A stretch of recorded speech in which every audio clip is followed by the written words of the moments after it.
Hey, Caden. How you doing? We don't have live ATC today. We have sort of a workaround. I'm going to see how it works in Livestream. All right, here we go. How's it going, everybody? Ernie, what's happening, my friend? All right, so we got this over here. And we are over here. Beautiful. I think it worked out. All right, so this is the Flight Factor 757, and we are at EIDW, which is Dublin. There you go. The sun just came out from behind a cloud. And we're using multiple mods today. I tested them all off camera. I've used them all several times now, but we'll see how it goes. But the main one that we're using is called X-Life. Yeah, 757-200, Caden. Good eye. But you can see there's, so like off in the distance there, you can see there's an aircraft taking off, airplane taking off. There are aircraft taxiing everywhere, and that's all coming from X-Life. And you can see that we've got Ryanair everywhere. There's an Aer Lingus right there. That looks like Iberia in the middle. I don't know all my European liveries as well as I used to. But what X-Life does is it populates the world with moving and appropriate aircraft. So we're in Ireland right now.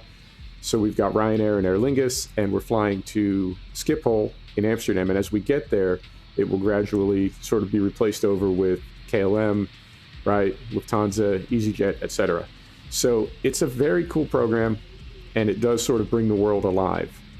And things are moving around as well, which is the thing that I really like. You can spawn in static aircraft. They don't do anything. With X-Life, they actually do take off. And then the other thing X-Life has is it's got an ATC component. It's very basic. It's not as cool as VATSIM, but I tried VATSIM. It's an amazing service, but it just wasn't a good fit for me. Or I wasn't a good fit for VATSIM. Could be either one. So we're trying that. And then the other thing we're going to use is right down here. It's called Chatter. And it's just what it sounds like. So it's ATC conversation. But the way that it's segregated, the way that it's split up, so right now we're parked, right? The first frequency that we would be on would be Dublin clearance delivery. So the frequency that I have selected right now is a regional specific clearance delivery frequency. So all the conversation that we'll hear in the background will be aircraft and delivery sorting out flight plans and clearance and that sort of thing. And then as we move to ground, right, switch over to a ground frequency, you hear taxi instructions, tower, departure instructions, etc. And then eventually we'll end up with a center for the middle part of the flight. And then we'll switch back to approach, and then tower, and then ground, all the way to the gate. And we will get a gate assignment when we get to Amsterdam. We will have to taxi all the way to the gate. So two very cool apps. So we'll hop in here and get started. I don't have, this aircraft comes with a manual, but it doesn't come with a, what I would think of as just a regular C-list checklist, an X checklist. So I have to, well, I did make my own. And we want that right there. And then we want to open this front door. And I think now when we look outside, door's open, but it's not showing our steps. That's okay. We know they're there. We know they're there. So go right up here. I can find it right here. And we'll get started. I know the basic flow for this aircraft, but there's going to be a few things that I miss and I have to go back and redo. Right, battery on. Like so. And then standby power. External power is available. So we'll plug that in. Bus tie left and right. Utility bus left and right. Seatbelt and no smoking on. Those are right there. Right. Emergency lights arm. Those are up top. And then we want right electric hydraulic pump on. And then we want the center pumps on. And then we want this one on. And one of these lights, yeah, that light is going to stay illuminated. Great. We're going to go up top. I mean, yes and no, Fried. It's still sorting itself out. I was a little disappointed that you left. I hope you come back. But it's a work in progress at the moment. We're still trying to figure a lot of stuff out. There's a lot of things, honestly, that aren't working. And that's kind of frustrating for me because it's not typically this difficult. I've been on MP servers before. I've set MP servers up before, and they typically go a little bit smoother. And then for OFP, we're going to go up here. Operational flight plan is right here and right here. And we are on, we'll call it 11 tons of fuel. So 11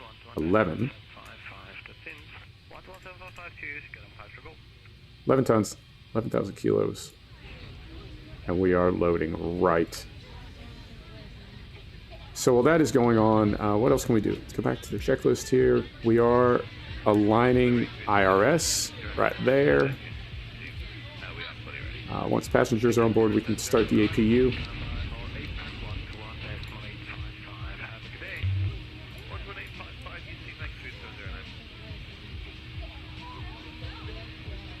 Yeah, I hear you, Fried. I do the same thing. Sometimes it really is best to just step away from stuff.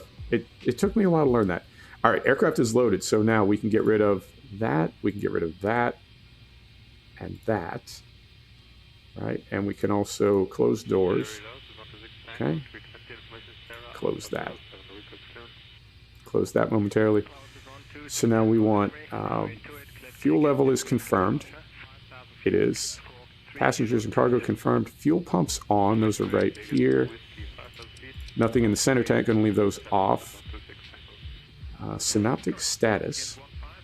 That's right here. If I can find it. There it is.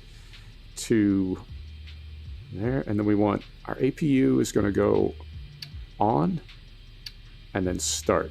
Let's hop outside. I've got one other mod running. It's disabled at the moment. Well, it's not disabled. I don't know. I just have it turned off. It's called XP Realistic. And it brings in a ton of sounds, but I'm going to leave it turned off for now because I figure 2 new mods and a new aircraft that's enough for one flight. Let's not, you know what I'm saying? Let's not make it too complicated. So if we look down here now, RPM is coming up on the APU. When that hits 100, we'll switch over to onboard power.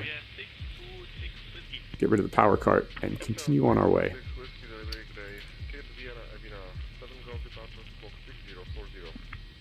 I do like this plane. It's crazy for me to think that these aircraft have evolved so significantly since they were initially released. Okay, we're at 100%, so now APU power is available. So we'll go on there. We'll go off there, right? Isolation valve on. Let's go up top. It's easier to see. Isolation valve on, like so. Packs on. Trim air. And we'll get some heat going in here. Warm things up a little bit. A lot of these aircraft are modeled so accurately that the cabin temperature when you do a cold dark start is equal to ambient temperature. If there's no heat coming from inside the aircraft, then it cools to whatever the ambient temperature is. Right, APU on, flight deck, trim air on. We need to come off exterior power, we're off. And then we need to go here and get rid of these as well. Okay, so those are gone. And where are we at here? Altimeter times 3, so for that we need this back in. We want flight planning. We need to do flight planning before we can get any ADAS, before we can get anything at all. So for that we need to go here. And pardon me, you're going to hear my keyboard a little bit, but I'll try to keep it to a minimum.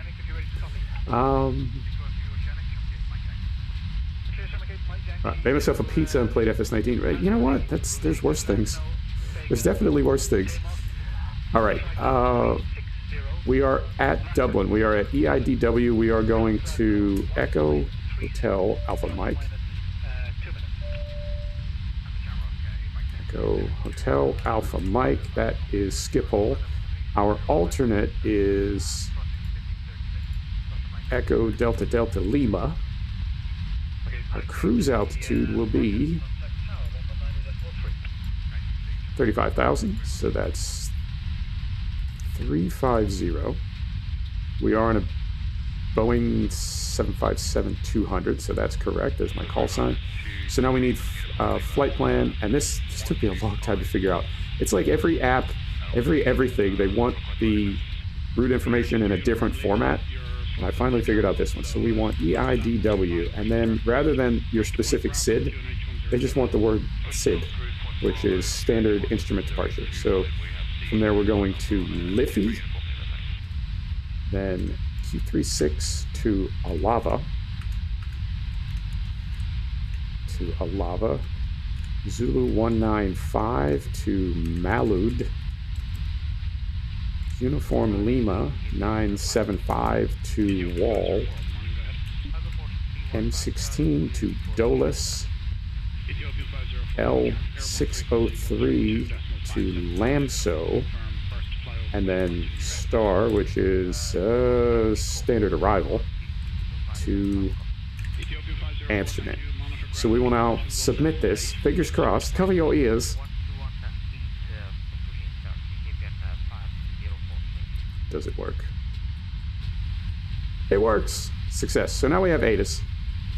So when we go here, we get our transition level. We see we are going out on 28 left, and runway 28 left is active.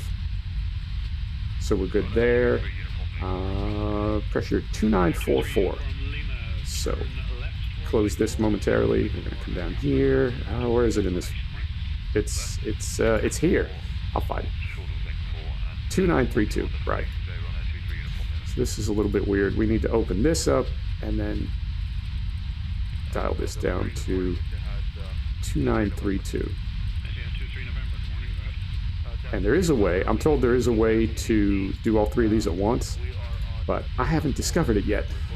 So we need to do them all separately. 2932. 2932. But track aerobics is really difficult because if you don't hold your view exactly steady, your cursor wanders around. Drives me crazy. All right, so there's that one, and then number 3 is right up here.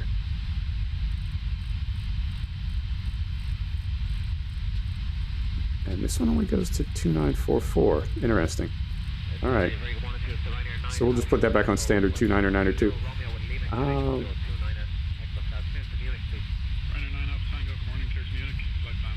Yeah, I hear you, Ernie. I think we just need to coordinate what's a good time for everybody.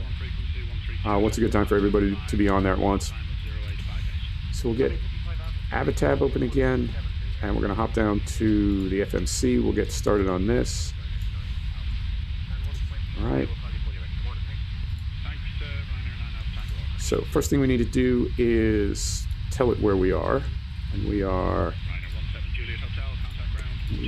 Delta Whiskey. Goes right there. Goes right in there. And here goes our route. So we are going Dublin to Amsterdam. Right there, our flight is Tango Papa Golf 313. Right there, we're on runway 28 left for departure.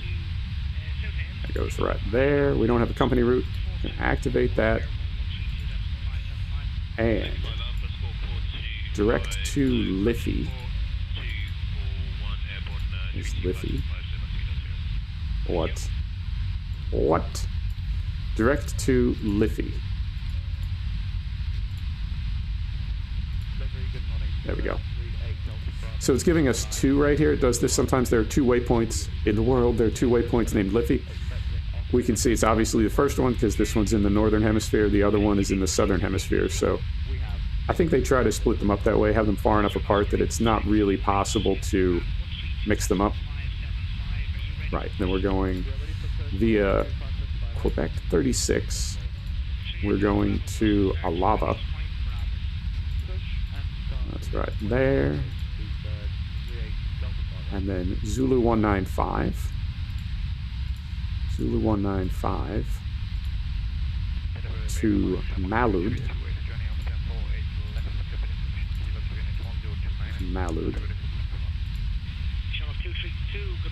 Uniform Lima 975. Uniform Lima 975 to Whiskey Alpha Lima. Right there. And then this is M16. M16 to Dolus. Beltless. Beltless, I said. There you go. And then Lima 603. Lima 603 to Lamso. Lamso. There we go. So we'll execute that. We do not have, at the moment, we do not have departure runway or clearance, but I'm setting this up exactly as I would if I was on VATSIM, which, as I understand it, is pretty close to 100% accurate. And that's what's nice about having ATC on in the background. Even though it's fake, it's still what you would be hearing if you were in VATSIM. So it's the next best thing. I really am disappointed that VATSIM didn't work out, but I'm just gonna move past it and move on. Center of gravity is 4, and then we'll get our speeds here. 141, 147, 141, 147, 153. And this is another tricky one. Got to do with this middle dial here. So we want 141. It's a mini game. 141.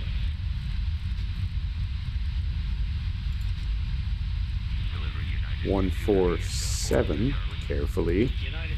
147. And then 153. Yeah, it does liven it up quite a bit. And then our ref speed, let's make this 185. Right. And I really like that it's regional as well. So if we go over here now, we want to be on init ref. There we go. Turn those on. We need to hop over to the first officer. Right down here. And do the same thing. So we're going to say 141 for the first one.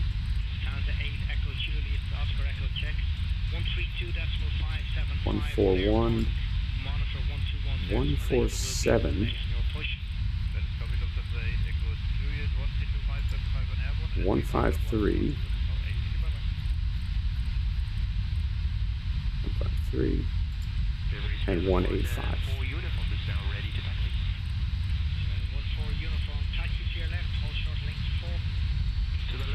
185, right. Done. Yeah, it really does, Fried. And also seeing the specific liveries and the specific airlines for where you are, it really does make a difference. I mean, even just seeing aircraft moving around, like there's an aircraft taxiing right here, it really makes a difference. I think the best comparison would be if you were playing Truck Sim and it was just you, right? On the one hand, it's like, well, who cares, man? You're still driving a truck, but it's not immersive at all, I find. Or at least by comparison, it's not. So we needed to come up with something. After the VATSIM debacle, we needed something else. Landing altitude and pressure, that is up top. And skip hole is, I want to say, 11 feet below sea level. So we'll set this to minus 11. Right there. Cabin pressure. All right. Turn these on while we're up here. Good here, good here. All right. Cabin position on. Okay. Yeah, as far as I know, every airport is. I think there's a total of 37,000 of them. Right, so we are ready for... Come back here. X-Life. Oh, occasionally it does feel like I got frame rate kicked in the balls. All right, so we are going to delivery. And we'll do a radio check first. All right, and we are going to request clearance. And I do have my dry erase board ready. I got in the habit of doing this in VATSIM, and it's very analog, but it adds to the immersion tremendously. Here we go. Set 996. Damn it, bad. All right, hang on. this. Get rid of this. We want 996, they said. 996. I gotta convert it over. They're very accurate. They're not necessarily super detailed. All right, so they've got me departing on runway 34 via the Kish 2H. 2H. 7,000 feet. Squawk 5665. The airports are accurate. They have to be for the taxiways, but they're not always super detailed. All right, ready for push and start. So we'll contact ground when we're ready and do that now. I'm going to switch over here, and then you have to, at the moment, you have to do this manually. We're going to switch over from clearance to departure ground, and it's entirely different conversations going on now, which I find to be very immersive. 2932, and did the first officer get it as well? First officer got it as well. Okay. So those are correct. Now we need to go back to the FMC, and they said we're going out on runway 34, flying the Kish 2H. There you go. What we're doing right now, this is why everything needs to be synchronized through Navigraph. So I have one set of charts and information actually inside the aircraft. I have another set running my weather. I use Active Sky for weather. There is another set in the sim itself, and then this thing right here uses another set. So if any of those are different, like it told us to depart runway 34 and fly the Kish 2H. If I didn't have the Kish 2H in the FMC, I wouldn't be able to configure that as part of my flight plan. So everything needs to be synchronized. Everything needs to be like the same across all the aspects of the internals of the sim. That makes sense. And you know what, while I'm here, let's do our landing as well. And they may swap this out for us as we get closer, but we're going to be landing in Amsterdam on runway 27 ILS via the LAMSO 2 Alpha. There's LAMSO 2 Alpha right there. I use the river as my transition. Set that. There we go. And I think we're done. So this is wrong. That's doesn't need to be right there. All right, so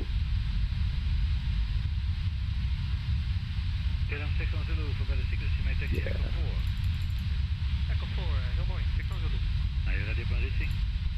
Let's do. I just need this to be. Well, we can delete everything, can we?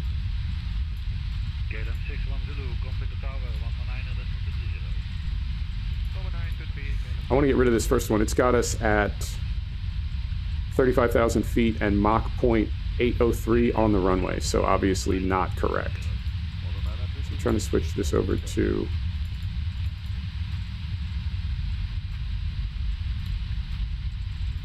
Is it like that? It doesn't like the altitude though.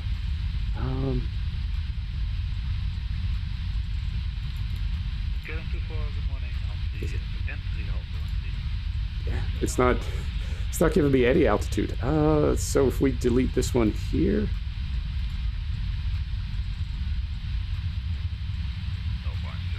Let's try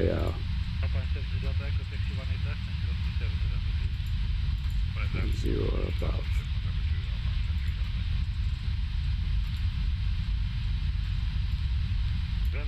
Try. No, it's not giving me. It's not giving me any. I mean, we'll be okay because obviously we can't be at 35,000 feet on the runway, so that's not a problem. But I don't know why it does this sometimes. And then it's got us above 7,500, 10,000, 16,000.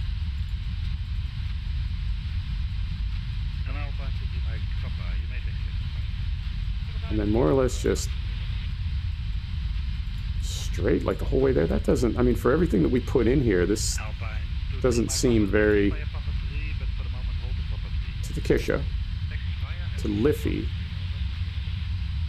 Yeah, it didn't get any of the center part of the route. What in the world?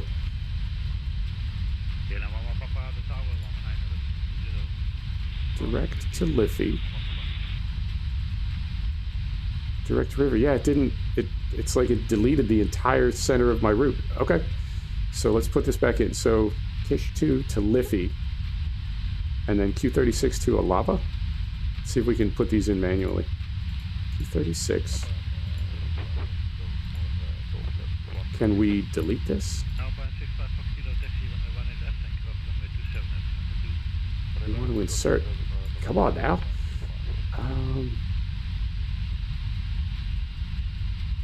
Unless we just start again. Is it possible to do that? Can we...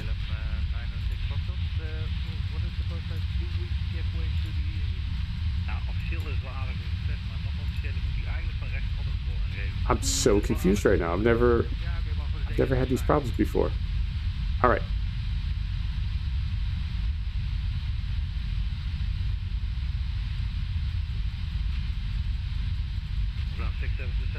Hey, Stingray, how you doing?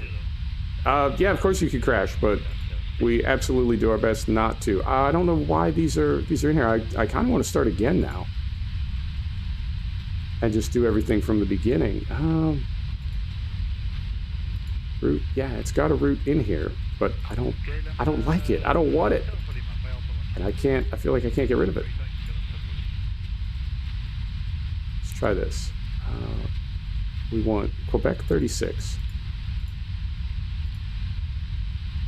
Yeah, it's not taking it.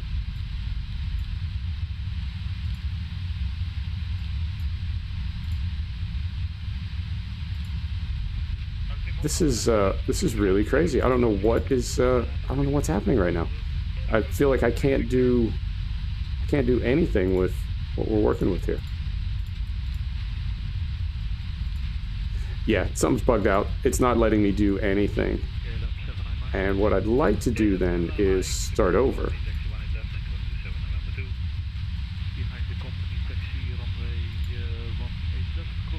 Right. Just start everything over, but I feel like it's not giving us the option to do that. Okay, route. I just want to delete everything.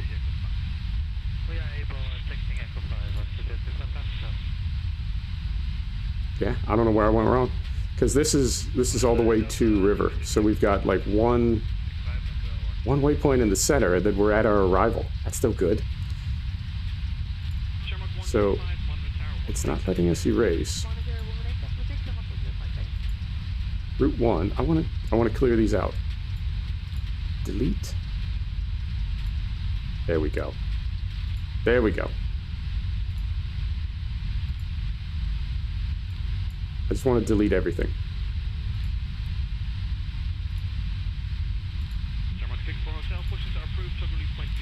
There we go.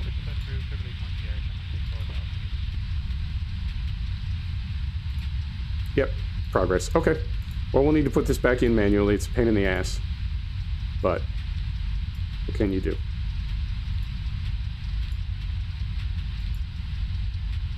Ryanair 5, Hotel Victor, taxi Hotel 1, left turn, enter runway 16, hold short runway 28. Hotel 1, F 16, short 28.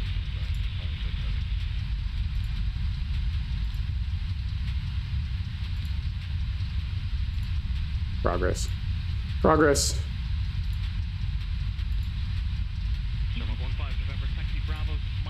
Alright, and then back here. Okay. So let's just start over.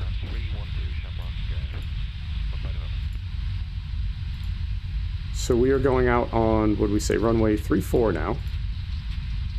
Right? And we want direct to Liffey. Liffey, I said. Direct to Liffey. It's not taking that one. What? Oh, hang on. Why is this in here? Direct to Liffey.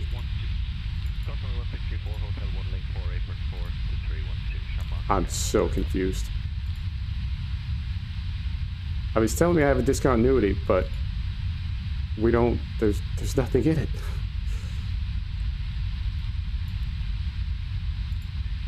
All right, direct to Liffey. If this doesn't work, I don't know, maybe we can hop in another aircraft or something. How disappointing. 9 Kilo Juliet, I have traffic spark behind you, I'll call you back. Roger, fly 9 Kilo Juliet. I'm absolutely baffled right now. All right, this is Route 1. EIDW. EHAM. I think that's it. Nope, can't get rid of that. All right, well, we'll just try, let's try to keep working at it. So, Liffey does not want to take it.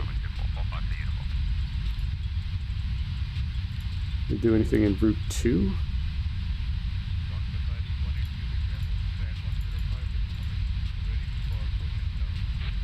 Air origin destination first. Route 2, okay.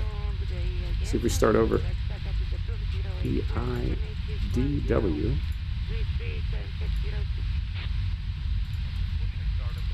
Alpha Mike.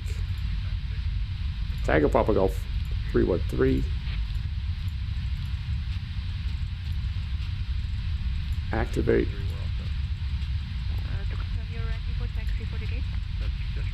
Direct to Liffey. If this doesn't work, yeah, I will have to close it down. Oh, that's terrible. There we go. This is sort of progress. Q36 to Alava. Q36 to Alava. Q36 to Alava. Zulu 195. Zulu 195 to Malud. Delta. Uniform Lima 975 to Wall. Whiskey Alpha Lima. And then M16. M16 to Dolus. S to Dolus. And then Lima 603. Lima 603 to Lamso. Mike, Sierra, Oscar, right in there. Execute. All right. And performance is all still in. Takeoff is all still in. So if we go now to Route 2 departures, runway 34, via the Kish 2H. That's right there. Execute that. Okay. And then go back here. And Route 2, arriving ILS 27 via the Lamsa 2A and River. All right. Let's see what we got here. Route 2 legs. This is better. 202 feet, 1,600 feet, 7,500 feet.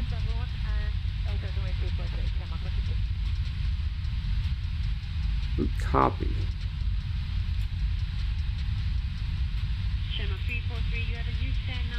Yeah, this is better. Alava. Yep, this is how many we should expect. Now, Sugol, when we have this discontinuity here, this is when we would be getting vectors from ATC, which we will get from the in-game AI ATC that we're using. Right. And I want this route copy out of here.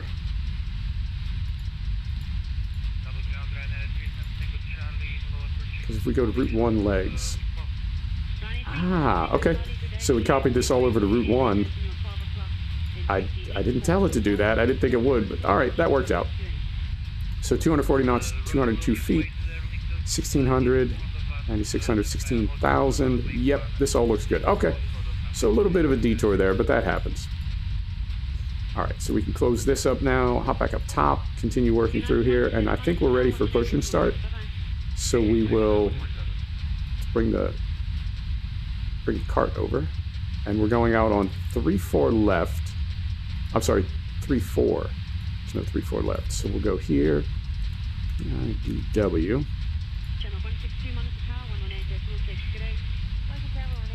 Airport. And we want this one. So let's just figure out where we are here. There's 16. So 34 is kind of south of us. So we would want to back up and face west. Okay. Sorry, 017 today, taxi Hotel 2, hold short of runway 16. A little tight in here, not too bad.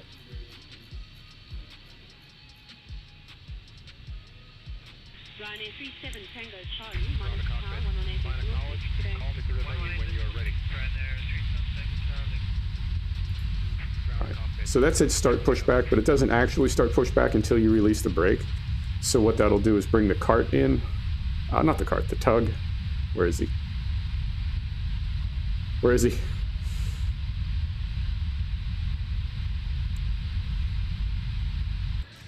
Apollo 682 today, taxi Hotel 2, hold short of runway 16. They spawn inside buildings a lot. There he is, materializing through the wall. Fantastic. All right, so we'll get the tug hooked up, and while he's getting hooked up, we'll go back to ground and request push and start. Push and start approved. Beautiful. So be back there, get rid of that menu, and then we want left and right engine continuous on.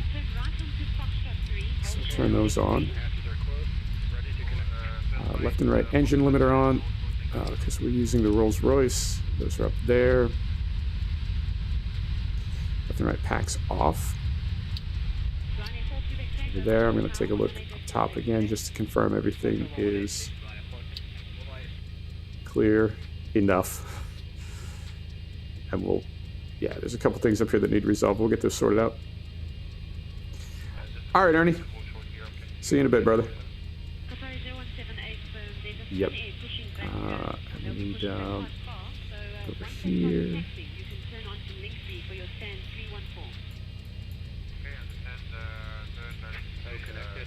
4.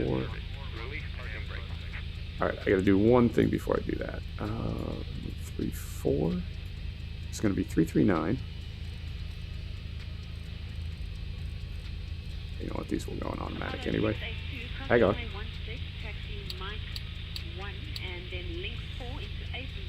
It's automatic. This one goes to automatic. That is automatic. And we want this 339. 5,000 feet for our initial altitude.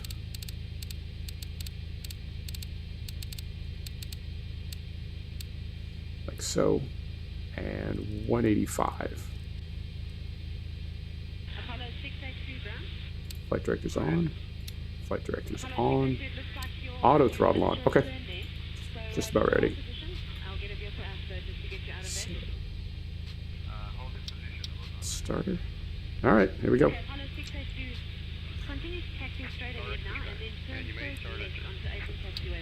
Starting number 1.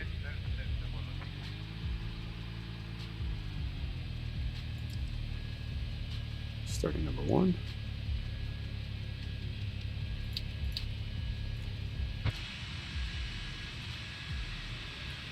It's a little chuggy with all the other aircraft moving around. We're at about 30 FPS right now. I'd like to be doing a little better than that. Without this mod, same aircraft, 60, 70 FPS. So it is taking a toll, but I think it's worth it to have just some life on the map, to see some planes flying around. All right. So there is number 2, stable. Number 2 is stable. Starting number 1.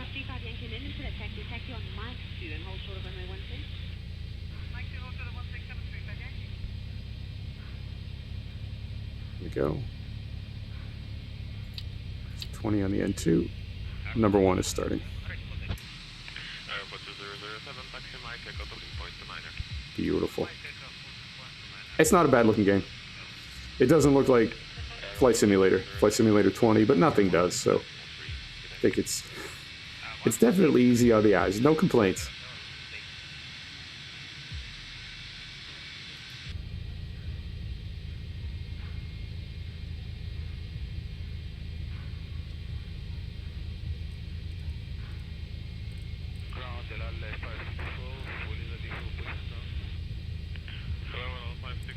All right, so engines are stable.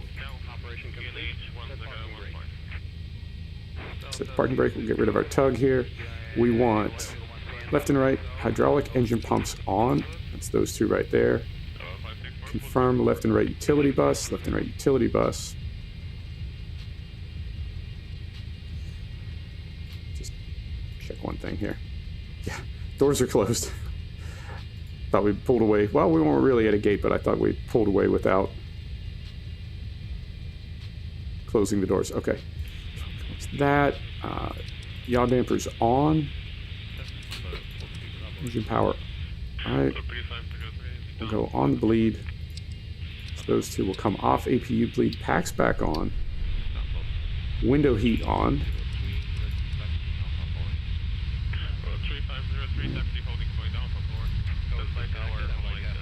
And then shut down the APU. Okay.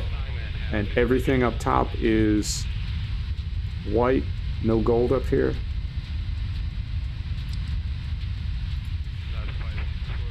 The FMC for takeoff. Trim is 4. Trim is set. Takeoff flaps. And what do we need? Parking brake and APU. The APU is coming down now. That'll take a second to spool down. The only other warning we have is parking brake.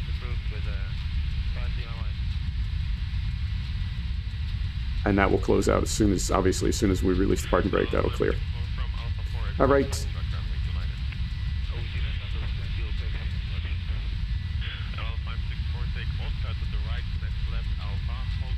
We are. Is he still working down there? Nope, tug's gone. All right, we're ready to taxi. So if we go here now, request taxi.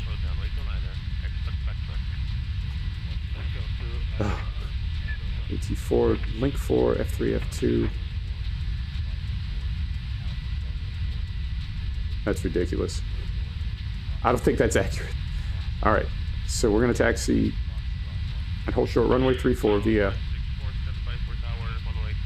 Alpha F1 E1. All right, Alpha F1.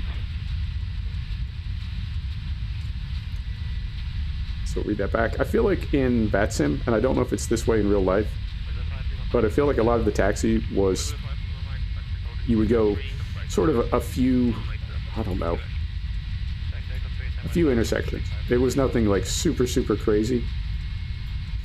So I think we're coming out here, and then we'll just head down F3, F2, and we're going to hold at the Echo 1. Oh, look at that. That's cool. Hang on. Get back out here. Pulling in where we just left. Yeah, I really like this. It's called X Life. It's $20. Well worth it if you're looking to bring a little, I don't know, a little something to your very static airports. Okay, here we go.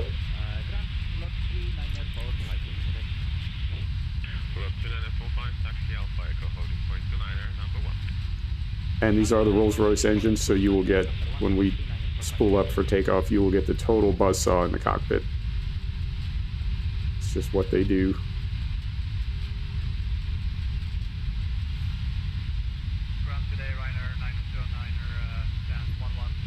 Alright, so we want link 4. Alright, and then we're looking to make a left on F3.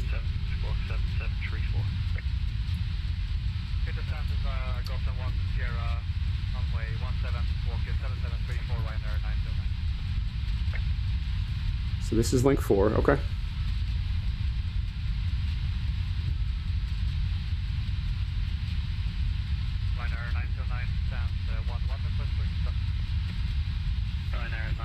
Yeah, it's definitely a flight simulator. It's not a ground traffic simulator. That's pretty bad. What is this right here? F3. Okay, so this is one we're looking for. And you know what? Hang on. This is very unprofessional, but stand by. We need to set the brake. I need to go third person.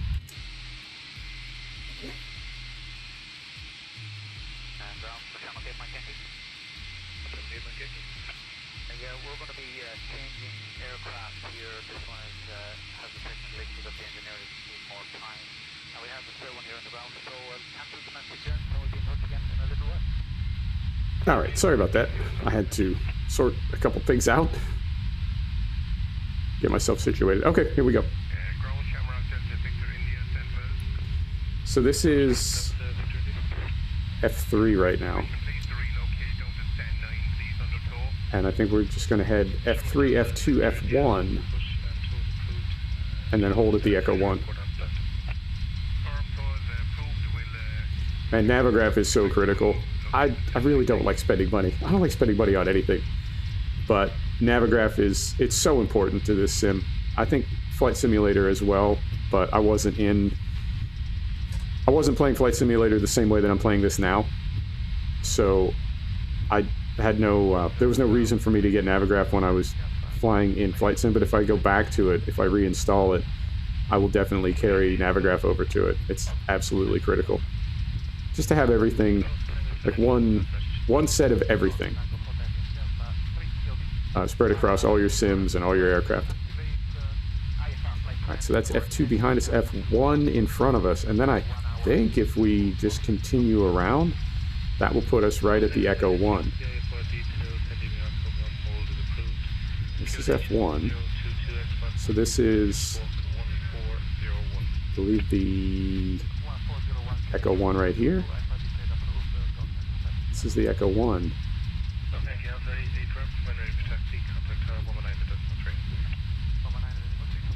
Yep, this is Echo 1. Alright, so just a couple more things to confirm here. Window heat is on. Let's go light. Want our strobes on. Seatbelts no smoking. Yaw dampers. We want to go to TARA. Hang on. How do we not have our squawk in yet? I thought we put that in. Hang on. So we want, what is it?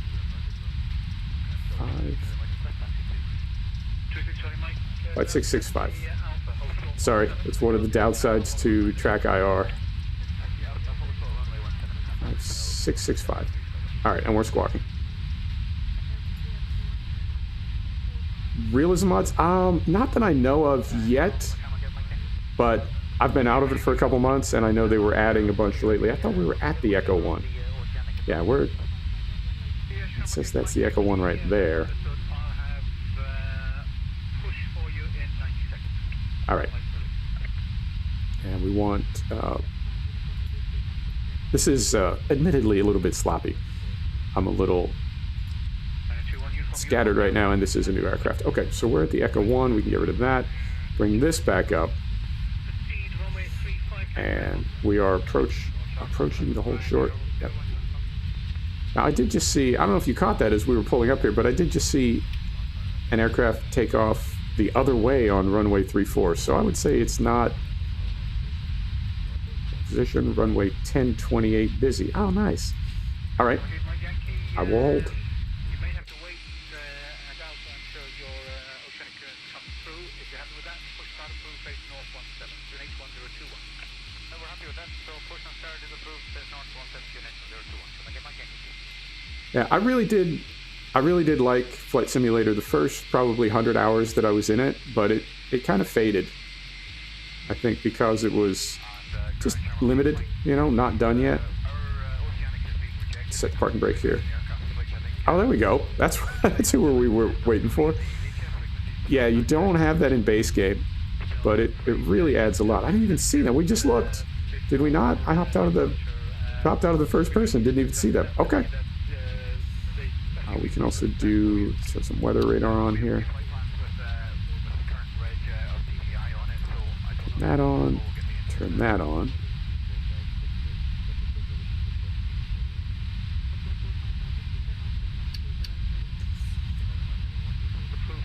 North 17, H1 All right. 21 Pascal. So the procedure now would be we wait for that arriving aircraft to vacate the runway. It looks like they have.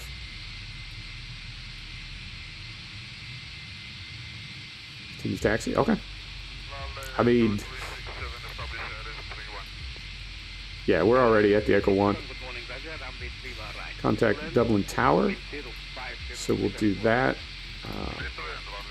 Read back. And then we'll go to the tower. And then I, again, manually have to do this, but we'll switch over to departure tower. Like so. Line up runway 34 and wait. You got it. So, brakes off. Here we go.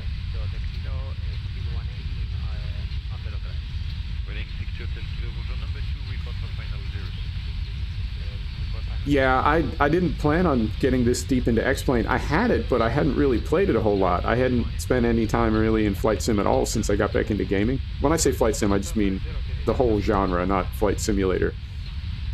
Not the franchise title, but I was disappointed with flight sim. I was disappointed with the crashes and the fact that the aircraft were I don't know, less than ideal. Good for takeoff. Okay, so we'll get rid of this window, and I believe, yep, flaps, takeoff power. I think we're all set. All right. So we say, here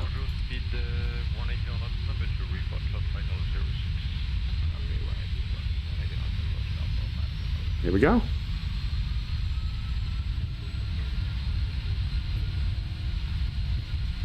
Yeah, I don't know if you're hearing that chainsaw buzz, but that's the, I'm told it's the injectors on the Rolls-Royce engines.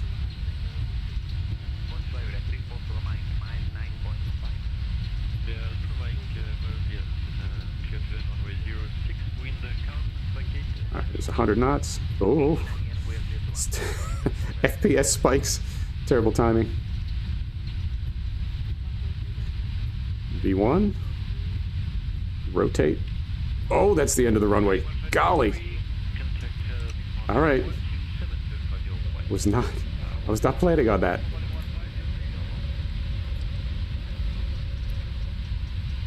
All right.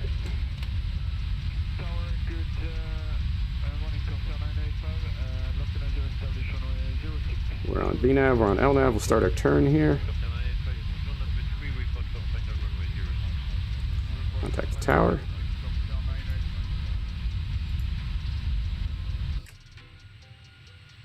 There we go. Yeah, it's unfortunately it's one of those sims, it's one of those games where you need to kind of, I don't know, take it too seriously. If you're not really trying to like get out in front of that learning curve, it can, I don't know, it feels like you're not making any progress, like you're not learning anything. It's kind of a demanding sim. All right. Flight level 7,000 now. So, flight level 7,000. Don't need vectors, we're just going to fly the SID. And I don't think there's anything else. Flaps are good. Power's good. Lights are off. Engines to auto. Yep, I think we're good. All right. I mean, it does take a while when you do the full cold and dark start. It does take a while, but I really find that to be incredibly satisfying to go through the entire process. I really, really do like it.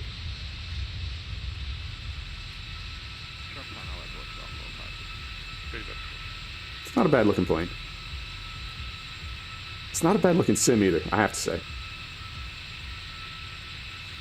Yeah, I'm hooked on this type of flying, so I can't just hop in a plane and enjoy myself. I have to fly this way, which is can be a little bit annoying, can be a little bit tedious, because sometimes I do just want kind of a more casual flight sim day. Oh, that's nice. Oh, look at that. Sometimes I do want a more casual flight sim day, and it's like No. It's the same with racing sims now. I sort of ruined myself with iRacing, and now the only way that I want to race is that iRacing style. I just noticed the wing flex on this too. X-Plane has really good wing flex. Climb flight level 350, you got it. So we come back in here, and we're going to 35,000. All right, we're on our way, and we'll come down here. We'll go to standard barometer. 2902. There's a little button here to do it. I can find it. If I can find it, tiny little button in the trigger. Done. All right, that's it. I guess that's a lot of what modern aviation is. It's a lot of setup to avoid potential problems in the air, but what that works out to is you end up doing a lot on the ground so nothing does happen in the air.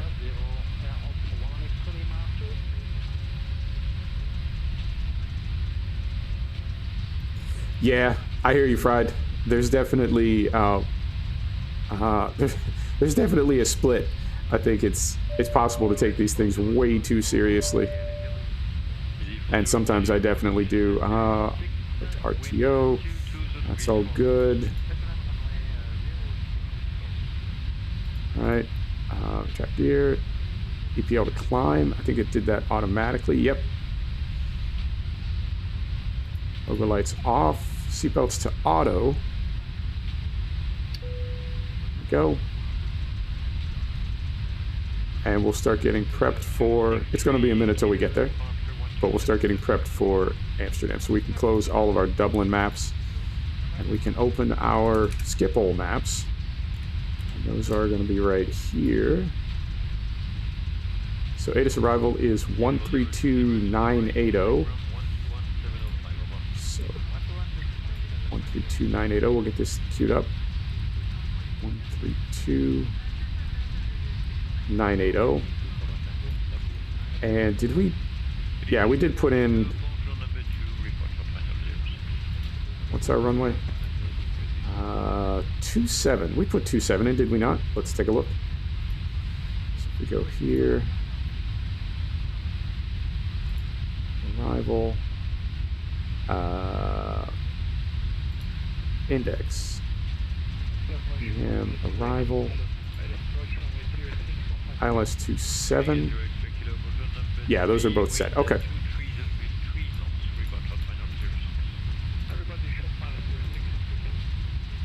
Yep. Amsterdam 27, so we can go up here now.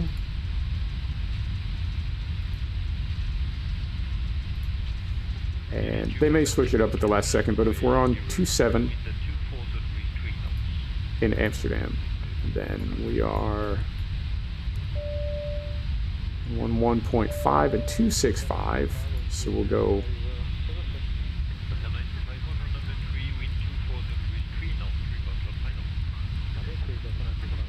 111.5, 111.55, 11155, and 265 for the heading. Get that teed up. And then up top, I don't think we need to do anything up here at the moment. And then we can get some charts going as well. So we've got 27. Cat 2, Cat 3, ILS runway 27, there's that one. It's fun to say. I really enjoy saying Schiphol, probably more than I should, but it's the Lamzo. What? Hang on. Said we're on the Lamzo. Okay, it's all included in one. Here's the Lamzo 2 Alpha. Okay, so here 23,000. down to 10,000. Okay. And then in. So if we leave Sugol on 292.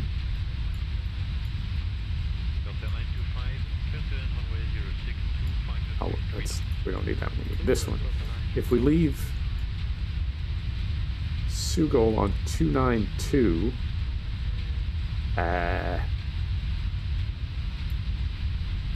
what? All right, I don't know how they're going to flip us around, but I guess we'll find out when we get there. And then the other one we need is the airport itself. I really like that X-Life, as you're getting close to the airport, they tell you your gate, and they tell you where to exit.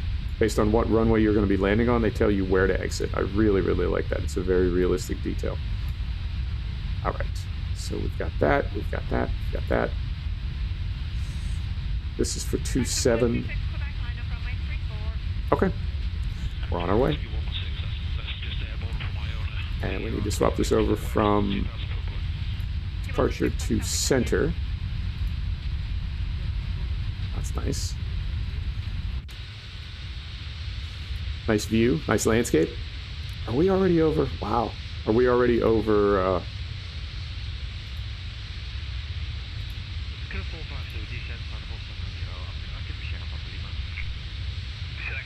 Interesting. Yeah. What is this? Body of water right here. Is this the North Channel? Cardigan Bay? I don't know. But we're just about over it already. Fantastic. On our way. All right. So we'll close that. I'm going to mute for a second and have some water. Be right back.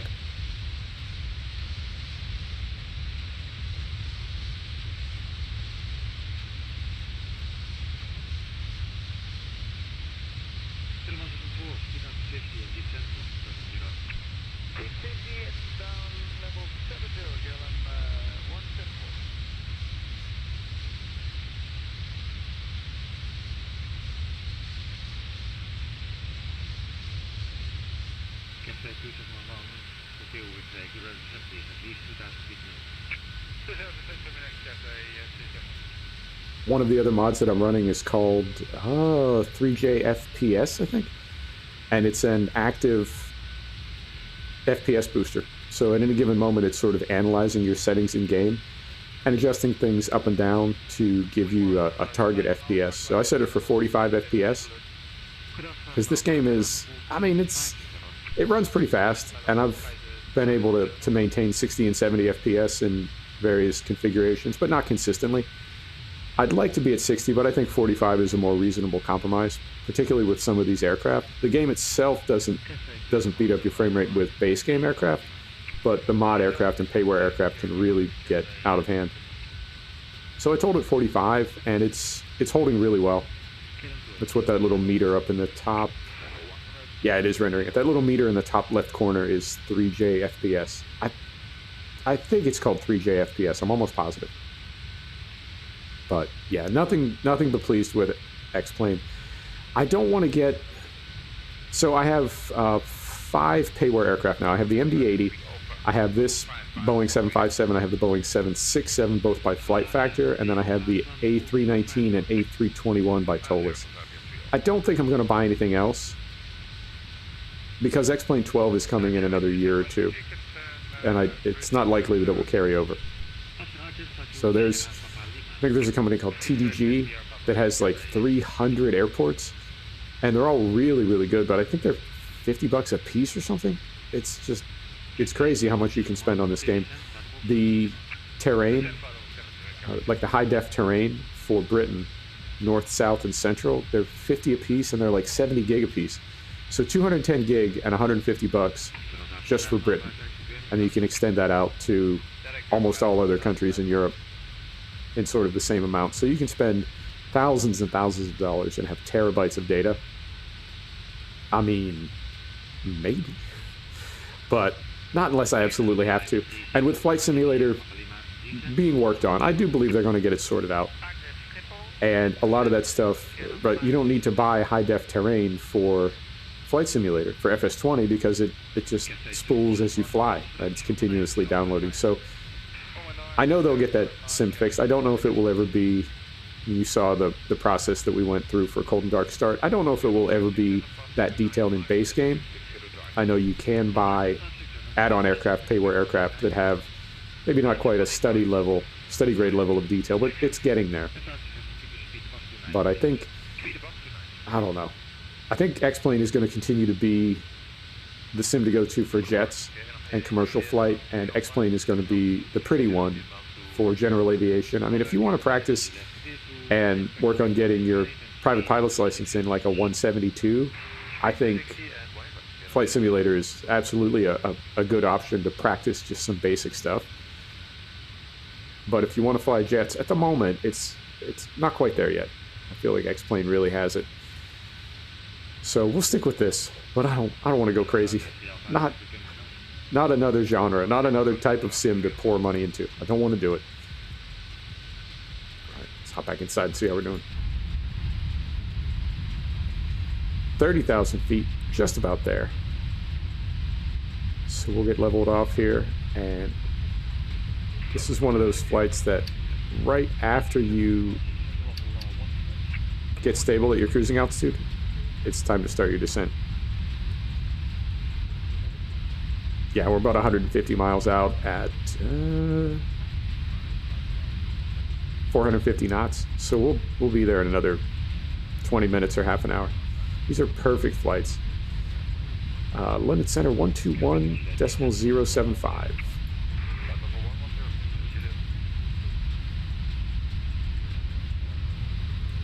Contact London Center.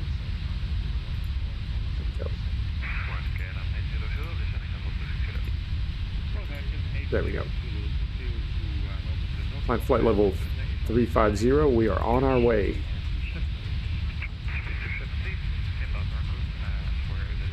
Yeah, I think for general aviation, for the kind of flying you're talking about, Flight Simulator is perfect. And it's really, really pretty. Really easy on the eyes. I had good luck with it too. It played fairly fast on my system, which is by no means like a rocket, but it played really, really well. No complaints. That looks like traffic right there. Can't see anything on TCAS. We do get this panel right here. So if we zoom this out,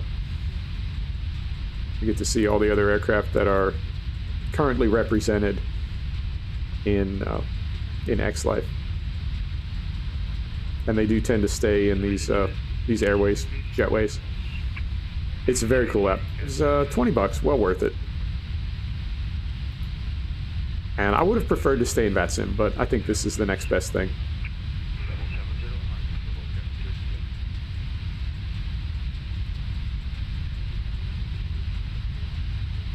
Yep, everything looks good. Let's hop back outside.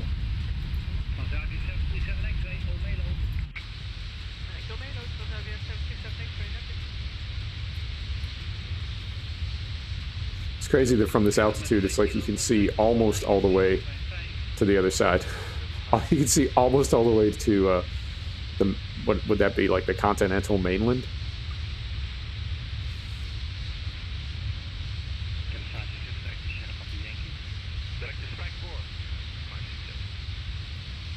Let's see where we're at here.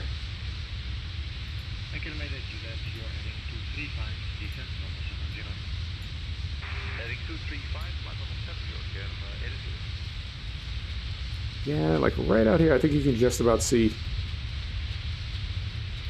Oh, interesting. I've been flying a lot at night. Looks like there's some contrails right up there in front of us. It's really nice to see the other traffic. I do like it.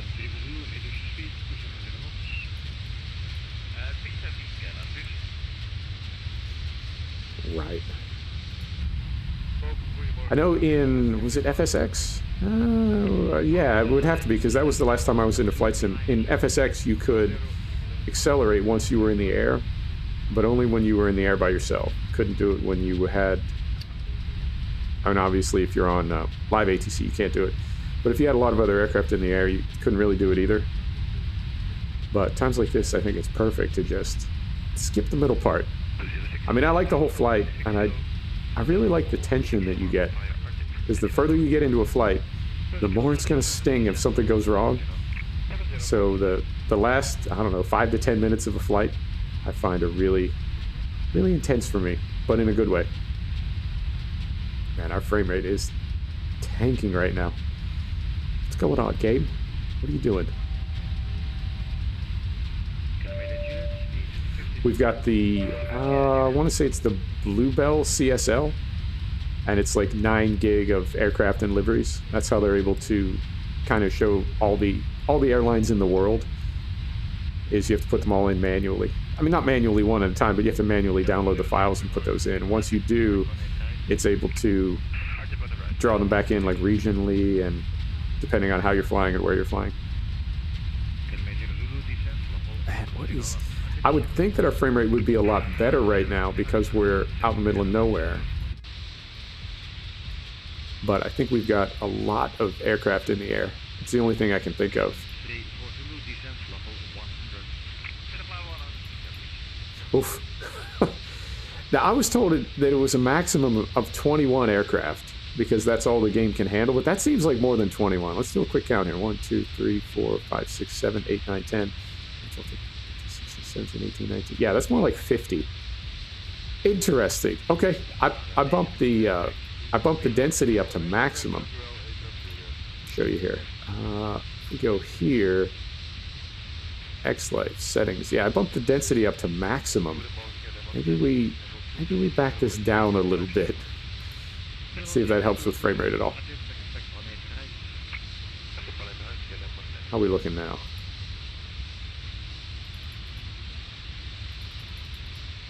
All right. Let's give it a minute to cycle. I like it. I have a feeling that it's really doing a number on our FPS. Yeah, I think hopefully those will spawn out a little bit, despawn, as they say. Yeah, a lot more airplanes than I expected, Fried. I thought it was a maximum of 21, but that is way more than 21. So, good to know. I can turn that down a little bit.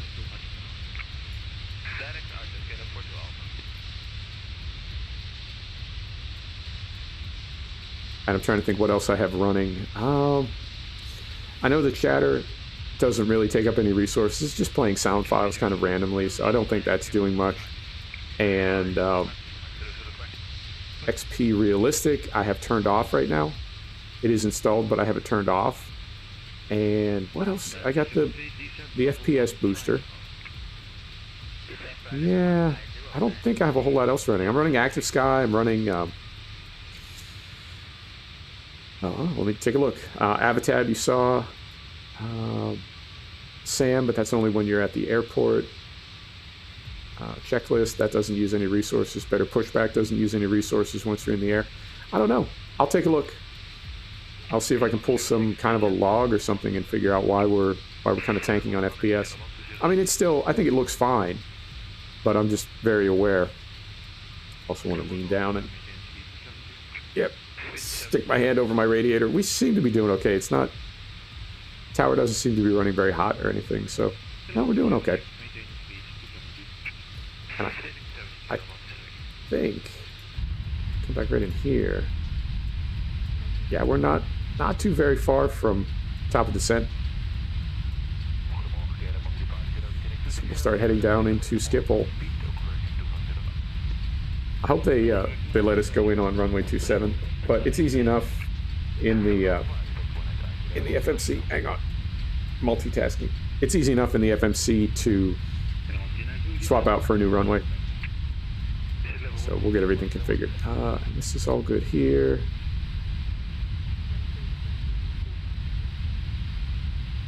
ATIS, seatbelts. Yeah, we're good.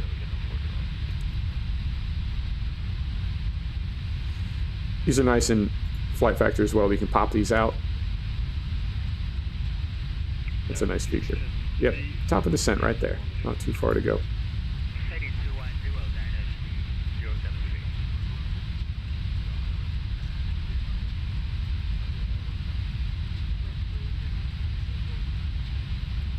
I do love sim flying. It's just not what I thought I'd be doing. When I got back into gaming, I thought it was going to be primarily trucks and racing. I really wasn't anticipating getting into flight sim, but that's the way things go. 35,000. I mean, we're at 35,000. We had, I guess, an altitude deviation. Hit some, right? Clear air turbulence or something. All right.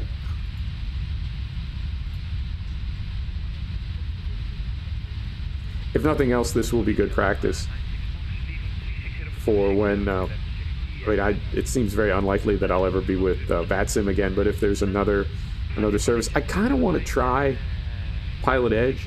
I don't, because if it sucks, then okay, right? That's a non-starter. And if it's great, that's like $400 a year. And you know what I mean? I got too many sims going. I'm being pulled in too many different directions with sims, and they are getting expensive. So I want to be mindful of that.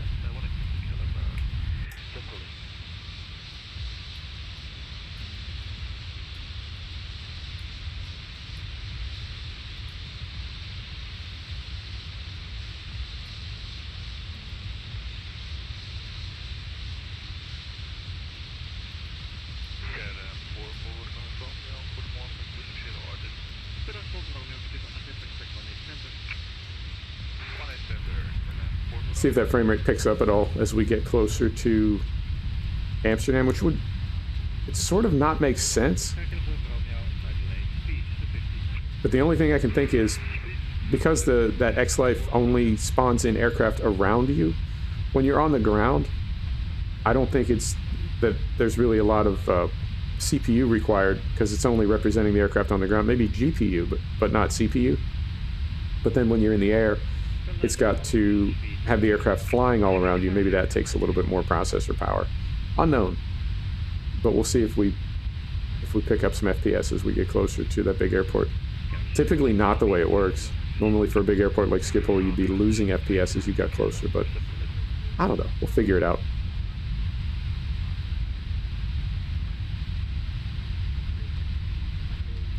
I got this, and I got the... So this is Flight Factor. I got this one, and I got the Flight Factor 767 as well. And I really like them both. I got the 757 and the 767 and the 319 and the 321 because they both have the shared cockpit. So once you learn the flow in the 757, it translates over to the 767. And the same thing in the 319 to the 321. So even though I got 4 payware aircraft, I really only need to learn the flow for 2 of them.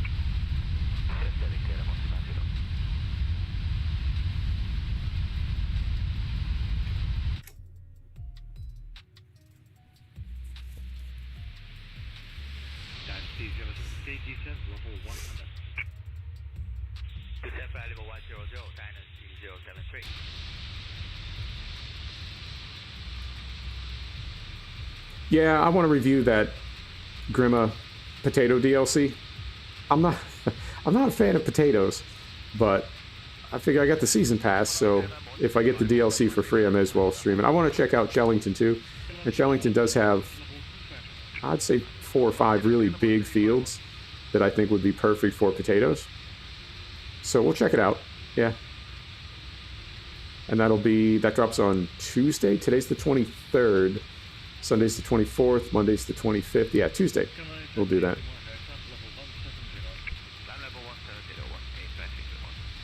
And I love flying at night, so much so that the game is almost foreign to me when I fly in daylight. I'm really not used to seeing this. And is that... Are we getting to the coast? Sure are. Beautiful.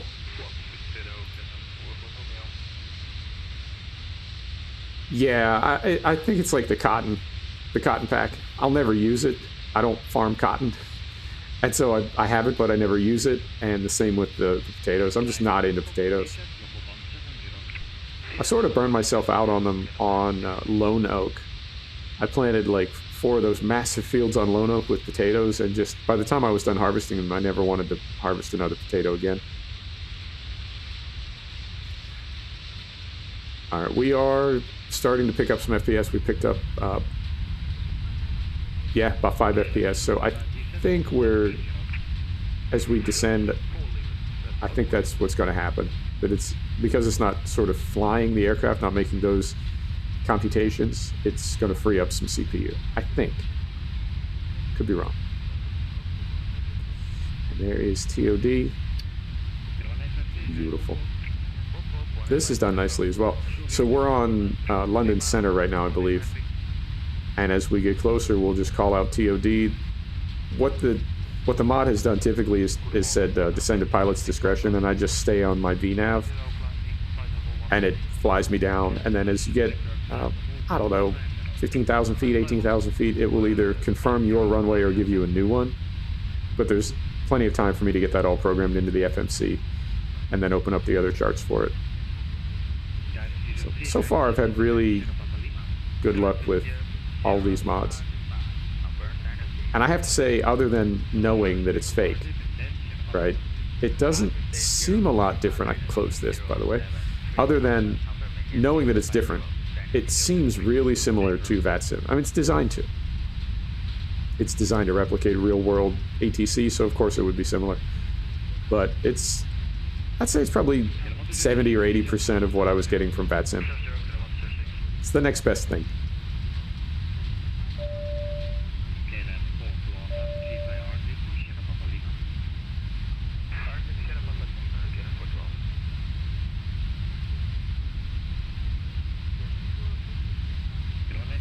Hang on, gotta look at the map. What am I looking at right now? I'll go right here. Oh, okay, I'm looking at this little inlet right here. I thought that right in front of us, on our side of this water, I thought this was the coast of England, and this was already France or Holland, and it didn't... First off, it looked way too close, and I didn't think we were there yet, but we're looking at this little inlet right here. All right.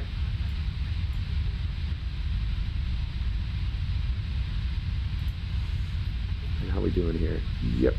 Another... Well, we'll get a time on that. Can we not? 1607. 1607. What?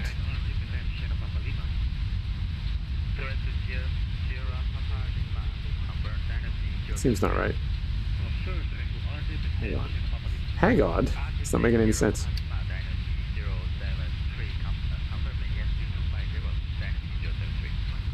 1607.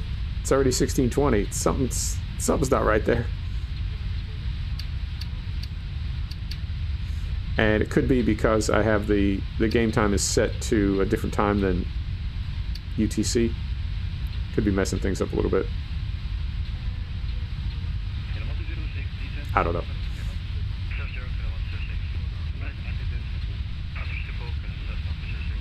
Wow. I'd be down for that. I'm a JCB fan.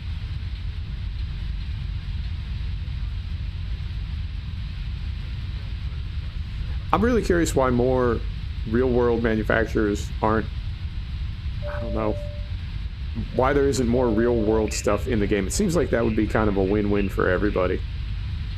But for some reason, it's like pulling teeth to get those real-world brands into the game. I know Giant struggles with it, and when they do pull one off, like Klaus or John Deere or something, it's kind of a big deal. I just don't know why it's so hard. It seems like it would be easy. And it seems like it would be something that everybody would want to happen.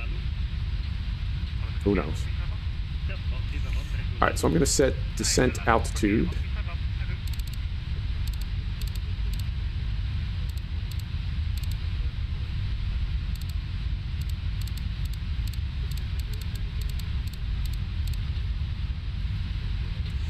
We can do this from over here. Get a little bit better angle on it.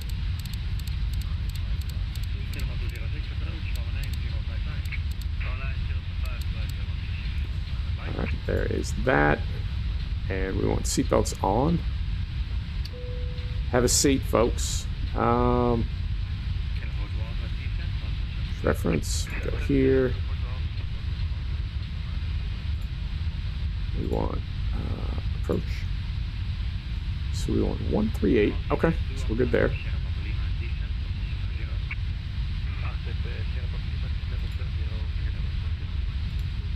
Okay.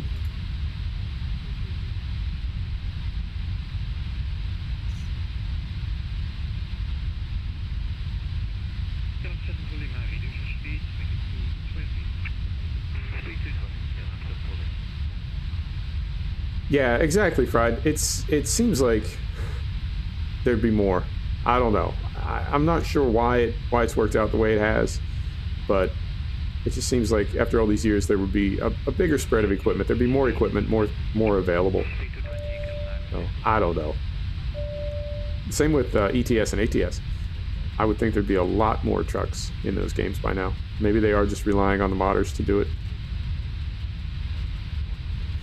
Unknown. Alright, so that is where we at.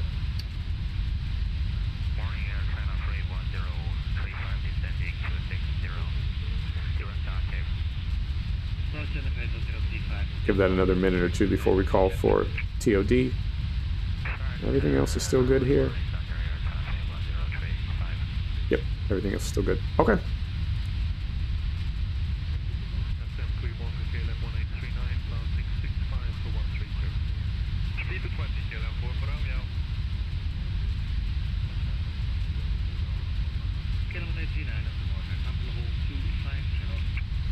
I want to see what kind of traffic we have as we start descending. And we also... is our TCAS on? Hang on, I guess I could have done this quite a while ago, but is our TCAS on? Weather and terrain. We've got moment.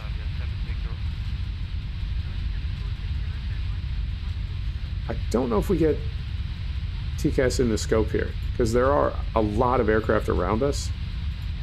Or there were. Oof. There's the problem with your frame rate. Jesus. I didn't even think that was possible. Alright, I gotta dial that way back. Alright. But we'd be seeing those. Yeah, because there's a plane right in front of us. We'd be seeing those on here. Those other aircraft via TCAS. So, unknown.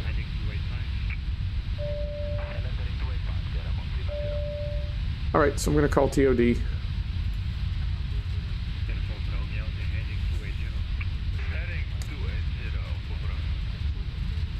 Pilot's discretion to flight level 90. Expect lamps 2A, runway 27. Be back, and we were going in on runway 27, were we not?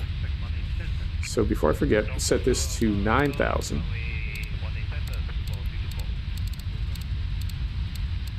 Set that to 9,000. Back to the FMC. And... yep, we're already on runway 27 via LAMS 2A. So we're good. What we've got in there is what we'll continue to work with. So as soon as we cross TOD, engines will cut, we'll start descending. Seatbelts are on. Is there anything else we need to remember to do? I always forget something. Altitude is set. Engines will go to continuous, about 20,000 feet.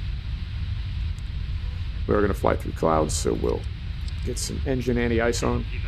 All right, here we go. And the sun's setting, so we'll be landing hopefully before it's completely dark. We'll get to see some lights on the way down, see Amsterdam on the way down, but we won't have to be landing in total darkness. And we didn't do the flight in darkness either. I love flying at night, but it doesn't make for a very good video, particularly when you're inside, because you're just looking out at black. There's nothing to see. So I've been trying to do these a little bit earlier. Right on.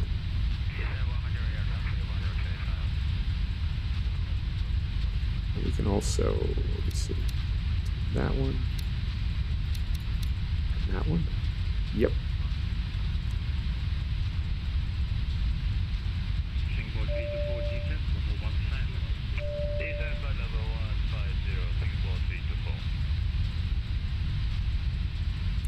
Good on fuel. Yep, good on fuel. I feel like SimBrief always sends me heavy with fuel. I know they calculate out fuel to get to your alternate and still have fuel in the tank when you land, because apparently that's a really big deal. It's not it's not really even the pilot's discretion. Like there's a lot of things where if your fuel goes below a certain level, whether you want to or not, you have to declare an emergency. So I think they'd rather send you up with a little bit more fuel than a little bit less, just to always avoid that. And here we go. Is there one more thing? Yeah, one more thing here. There we go.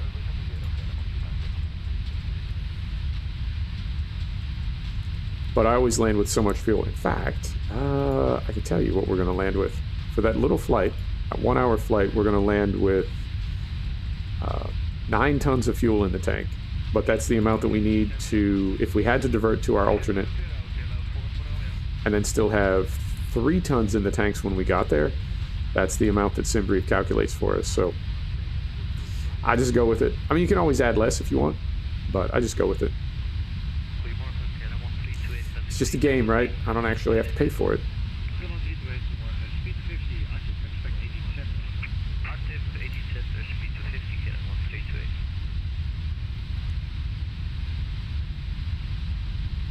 Let me see where we're at here.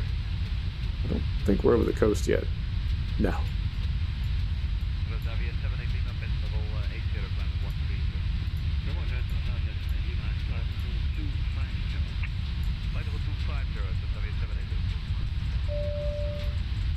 Alright, going good so far. There's TOD right there. So, engines cut.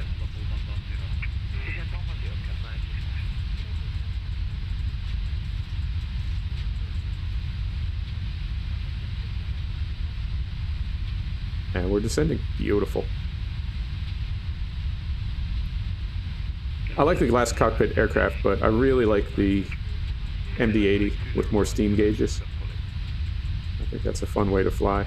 I tried a DC-3. I thought I would like it. It's one of my favorite planes in real life, but I couldn't get there. It was, I don't want to say too primitive, but it was too primitive.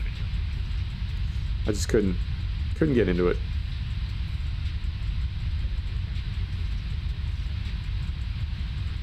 Take one more look up top. Is there anything at all I'm forgetting up here?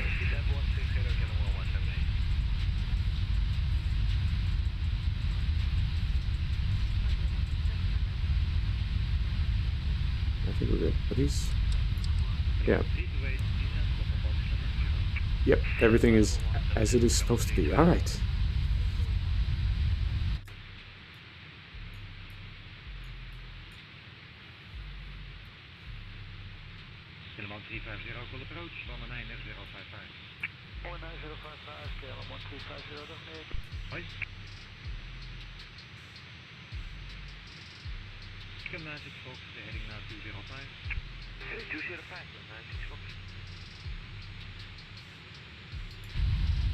Love it. All right, so we'll go, because I always forget this, we'll go engines to continuous now.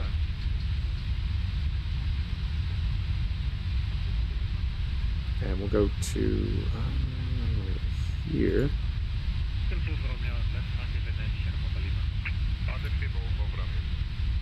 Climb.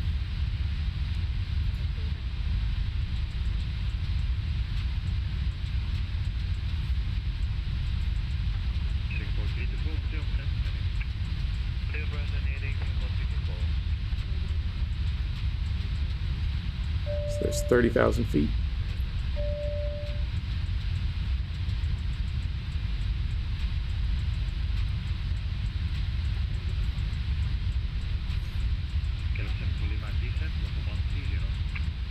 And I think, yeah, Sugol right here on the ND. Sugol is where we'll get vectors. So, I think, yeah, let's get this spun around.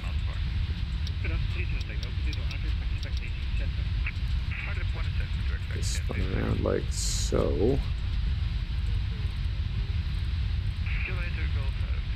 And we say our 265. Okay.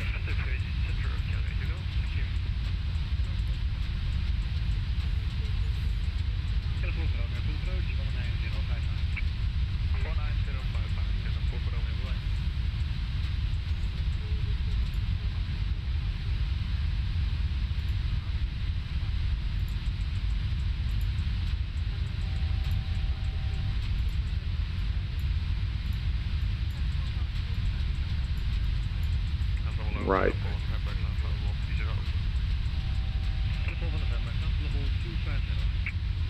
So we're past Bucket, going to Lamso.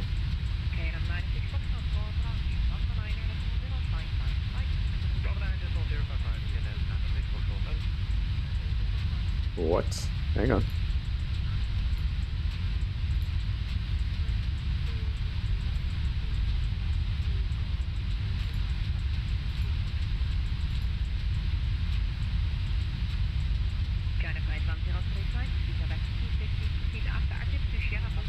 What's happening right now? Are we... No, we're still on LNAV. I'm very confused. Alright, so we're past Bucket. We're going to Lamso.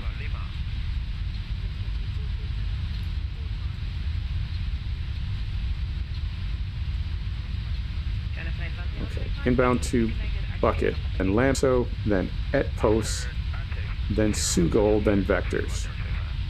Okay. I think we're on Route 2. Because we had to put the second route in when we left, or before we left. I think we're on Route 2, that's where some of these problems are coming from. I just want to land safely. Hey, Ernie. Perfect timing. It's 25,000.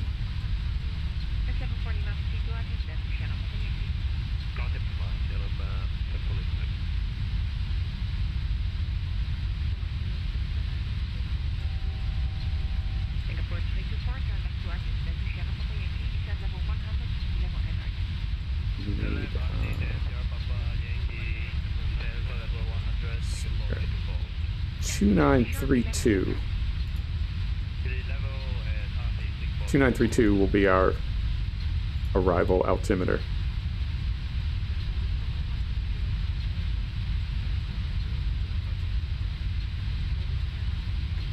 Yeah, frame rate is definitely picking up as we get closer to Schiphol.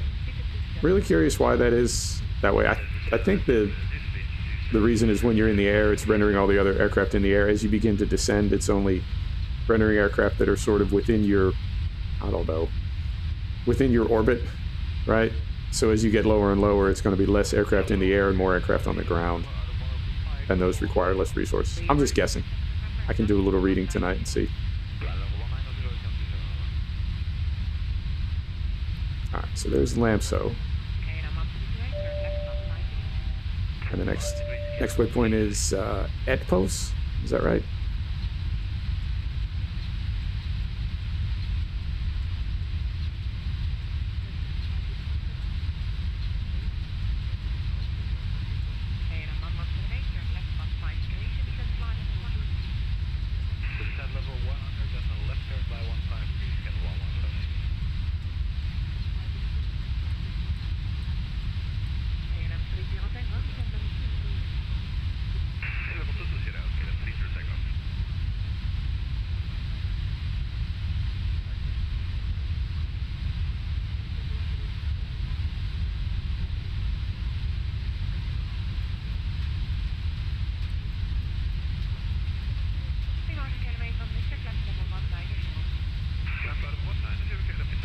Ernie, I just use Google Drive.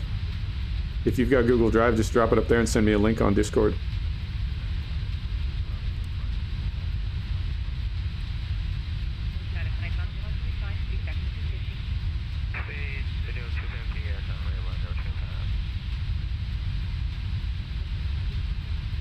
I feel like the closer and closer we get to landing, the more I concentrate. The quieter I get. Alright, so we'll be on vectors once we get to Sugol. We'll be on vectors. Right on. Thanks, Ernie. I'm going to try to do that on Tuesday.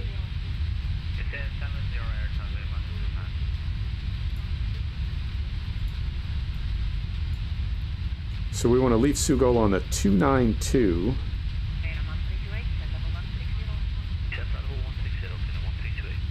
Alright, well that's outbound 292.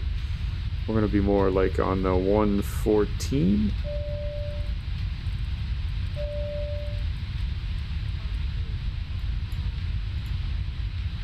And let's see, right here.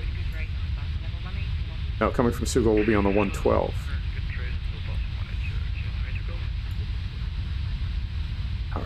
So we come in from Sugol on the 112, pass directly over the airport, go to 116, and then a 180-degree turn.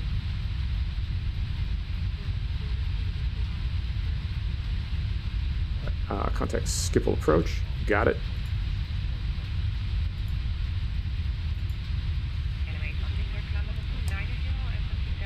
Lambs 2 arrival.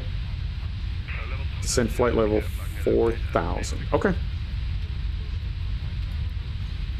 So we'll make this 4,000 now. I need to get some of this stuff off my screen. 4,000. All right. It's all making sense.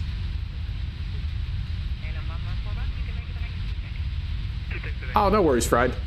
I don't even know what to expect, honestly. I mean, I always love new DLC. I love new toys. But I don't know what to expect from that one. Sugol, yeah, we gotta, hang on, we gotta do some things here. We gotta come off. We need to go on heading hold. We need to go on vertical speed.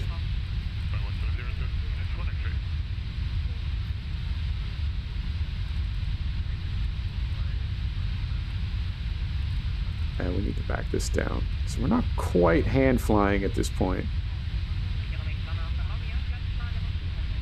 But we're a little bit too high and a little bit too fast. Oh dear. We already got problems. We're like 40 miles out and we already got problems. Let's get slowed down here.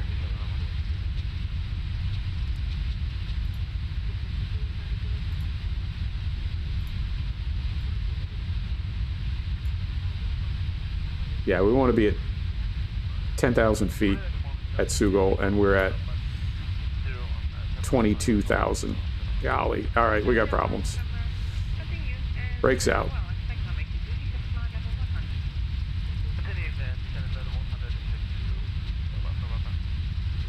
I don't think we're going to make it.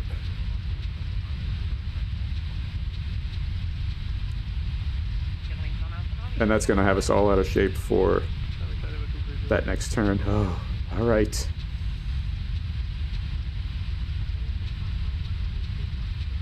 See if we can pull this off.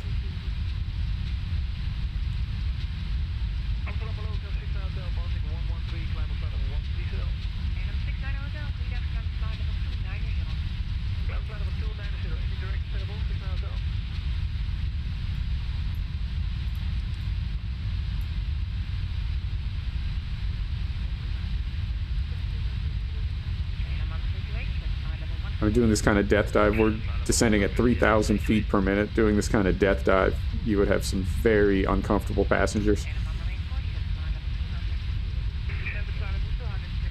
If you fly a lot, you can just feel when a plane is doing something unusual. This would be definitely considered pretty unusual. Alright, so we'll get these on.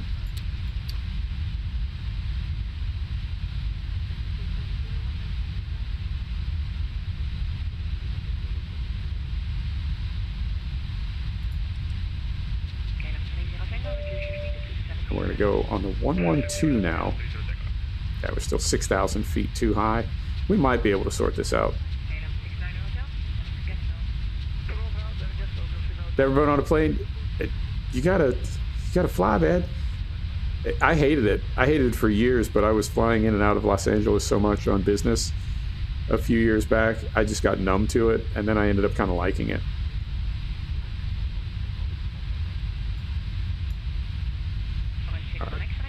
Brakes. Where do they want us?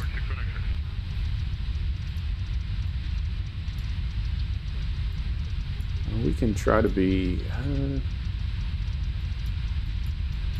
It's crossing over the airport. They want 7,000. Okay. I mean, this is not. It's not impossible for us to sort this out. If we can get to 7,000 by the time we cross over the airport, we'll be back on profile.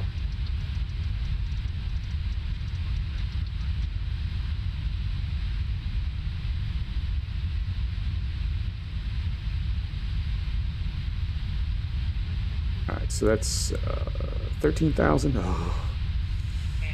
Alright.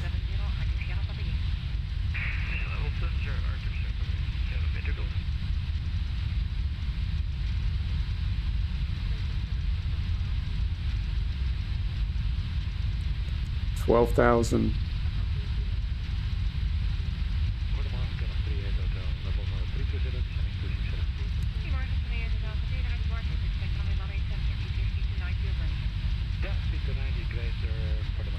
Yeah, and it's a terrible year for it too, Fried. Alright, so there's the airport. So we're going to start leveling off here. It's 10,000.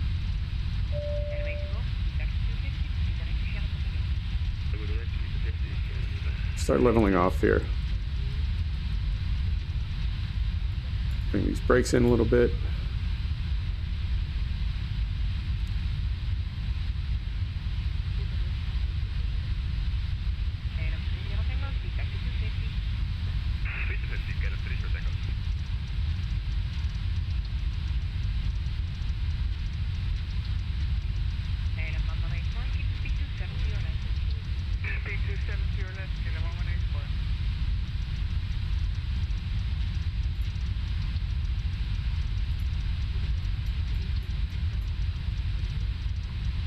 So we can close this one now. And this is the river right here. So that's good. As long as we're at 7,000 feet as we cross over. All right. So that's 8,000. We're going to be okay.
Speed to 250. Yep.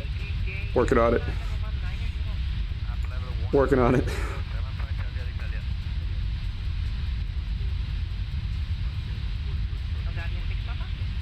And of course now we can't see.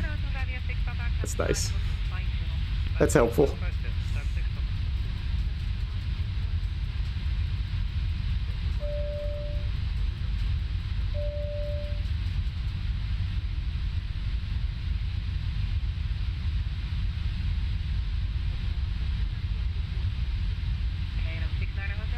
All right. Speed's good, altitude's good. So we're going to fly over the airport, out, and then make this 180-degree turn and get on the 267. Is that right? They have the 265. They say 267. Okay. And it is 11155. 11155. Okay.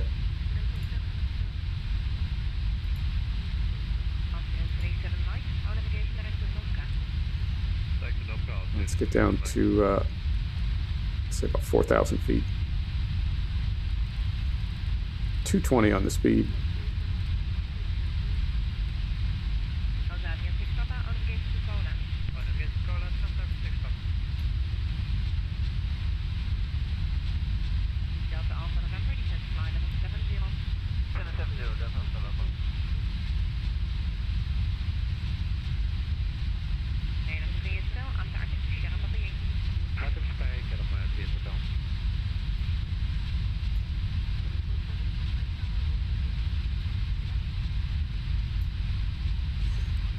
Start throwing some flaps out.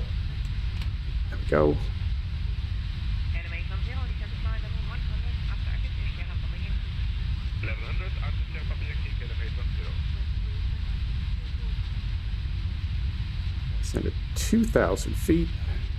You got it. QNH 992.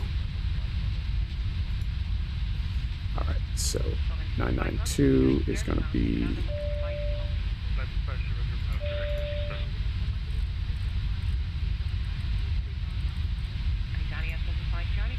2. I need that in American, not metric. We're still descending. We're still descending. Okay, so we're good there. I gotta take my eyes off the road here for a minute. And we want 992.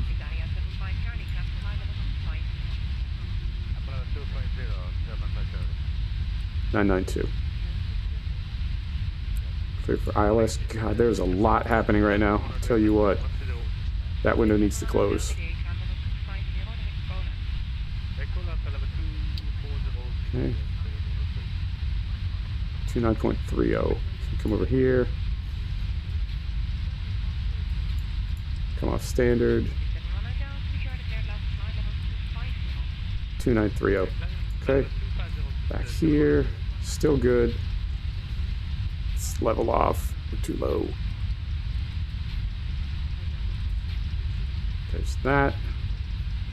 More flaps. Oh, be quiet.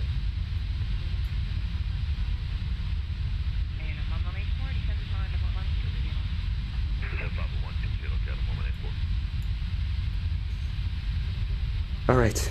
What else do we need?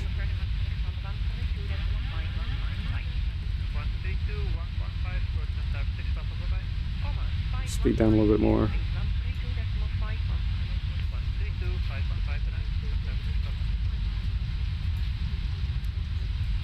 Speed brakes armed.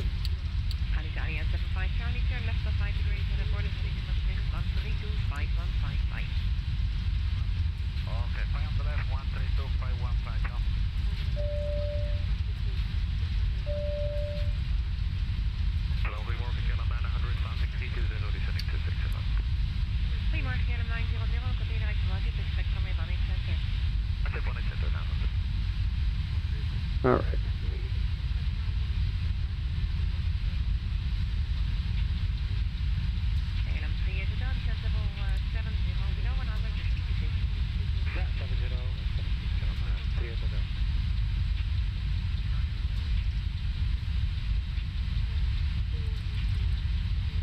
Start making a turn here.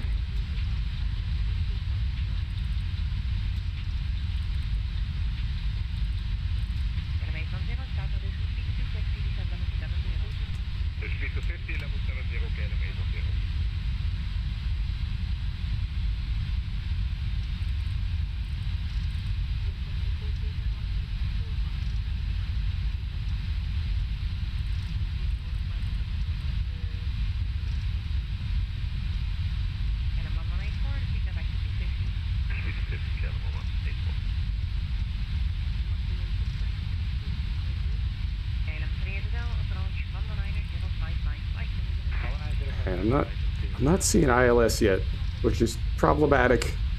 I think I might have to hand fly this whole descent. All right, there's gear.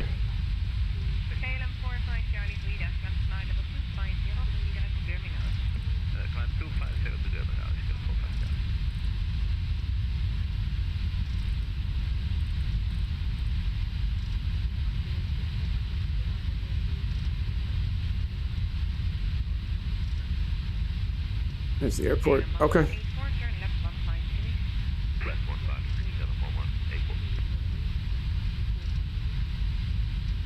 I mean, it looks like we've got some ILS. We've got the 2 indicators for glide slope and track. I don't know. We'll just hope for the best here.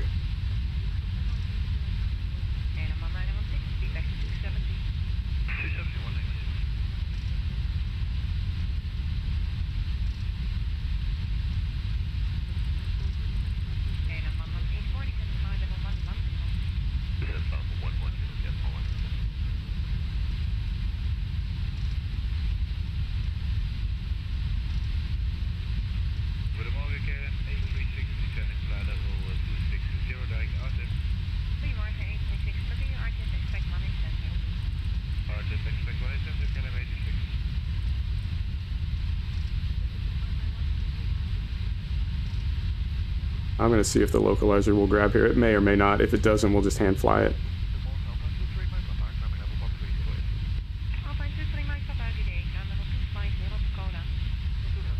Alright. There's the localizer. Let's see if it straightens us out here.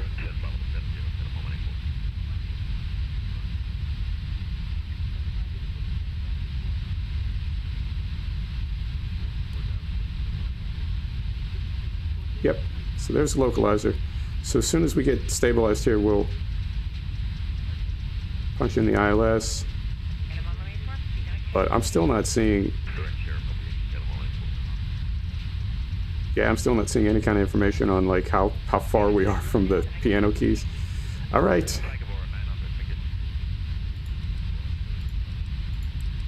There's approach. Gear down. Flaps. All right.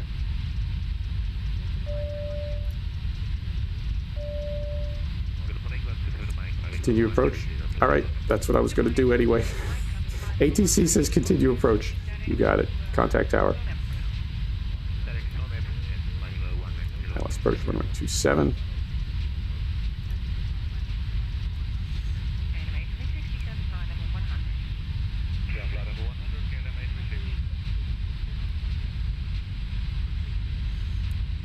All right, everything seems to be working okay so far.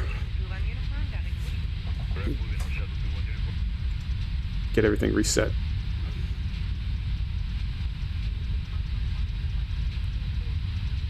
All right, coming off auto throttle.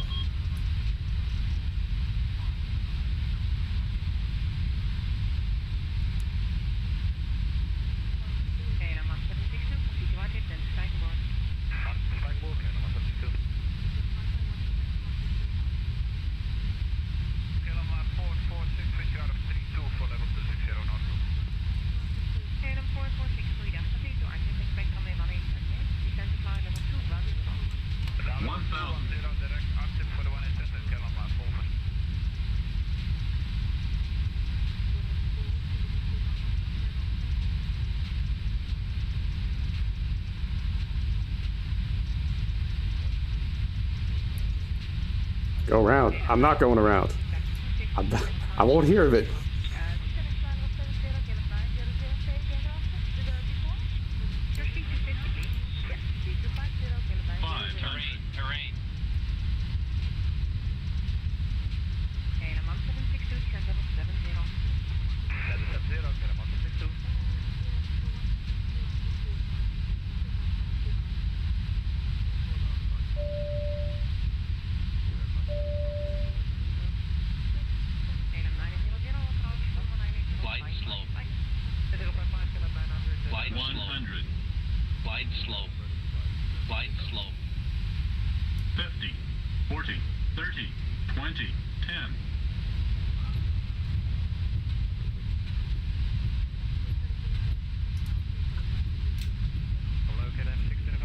There's reversers.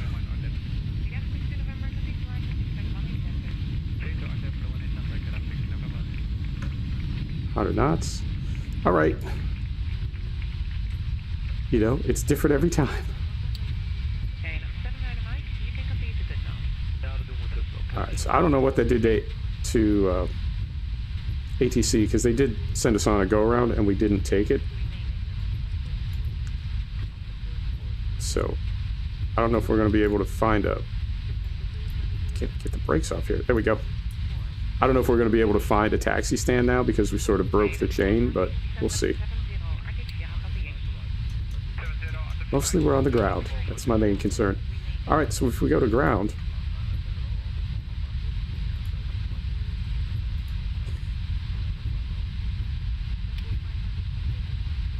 Yeah, it's reading it as going around. Okay, so I interrupted the flow with ATC, so I think we can disregard this for the rest of the stream. I'll just exit here. I'm not gonna bother taxiing all the way to a gate now because we won't have guidance to a gate, so we can just pick any one we want. So we'll do what we normally do and just vacate the runway and then call it.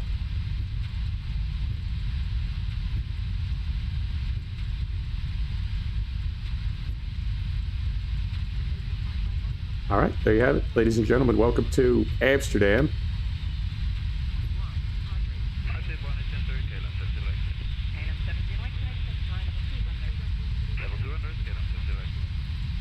Yep, pull the right here, get stopped. So there you go. Got a little ragged at the end, but that is X-Life. What's the other one? Chatter. And then FJ, 3J FPS is the other one. I think those are the three that we're running tonight. Turn those off. Turn that off. Hop out here, third person. There you have it. Right on. A little bit of X-Plane. Thanks, everybody. I will do, let's do the farm tomorrow, and then we'll do something else on Monday, and then we'll do FS19 on Tuesday. Yeah, that sounds like a plan. All right. There you go. Thanks, everybody. Good night.